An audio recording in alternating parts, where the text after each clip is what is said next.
కౌటాల మండలం ముత్తంపేట గ్రామంలో వరి కొనుగోలు కేంద్రాన్ని పక్కనే ఈ ప్రధాన రహదారిని అడ్డగించడం జరిగింది.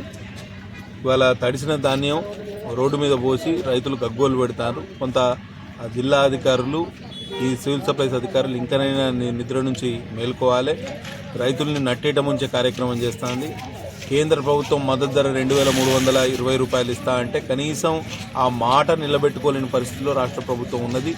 ఒకవైపు సివిల్ సప్లైస్ మంత్రి గారు ఉత్తమ్ కుమార్ రెడ్డి గారు మేము తడిసిన ధాన్యాన్ని కొంటున్నామని పత్రికాముఖంగా చెప్తున్నారు. కానీ ఇక్కడ చూసే వరకు ఇక్కడ తడిసిన ధాన్యం కాదు, మాయిశ్చర్ 18% ఉన్నా కొనే పరిస్థితి లేదు. అట్లా మాయిశ్చర్ అని తప్ప తాలు అని చెప్పి 15-20 రోజులు టైం అంతా వేస్ట్ చేసినారు. ఇవాళ పర్యవసానం అకాల వర్షాలు వచ్చినాయి, చెడగొట్టుడు వాన వచ్చింది. ఈ రైతులు మొత్తం అగాధంలోకి నెట్టివేయబడ్డారు. కాబట్టి వెంటనే అధికారులు తేలుకోవాలి, ఈ తడిసిన ధాన్యాన్ని కొనుగోలు చేయాలి. కల్లాలలో ఎట్ల ధాన్యం ఉన్నదో తప్ప తాలు మాయిశ్చర్ అనే కండిషన్స్ ఏమి పెట్టకుండా ఎక్కడ ధాన్యం కొనుగోలు కేంద్రాల్లో ధాన్యం ఉందో ఆ ధాన్యాన్ని వెంటనే లిఫ్ట్ చేసి ఏర్పాటు చేయాలని నేను ప్రభుత్వం వారిని డిమాండ్ చేస్తున్నా.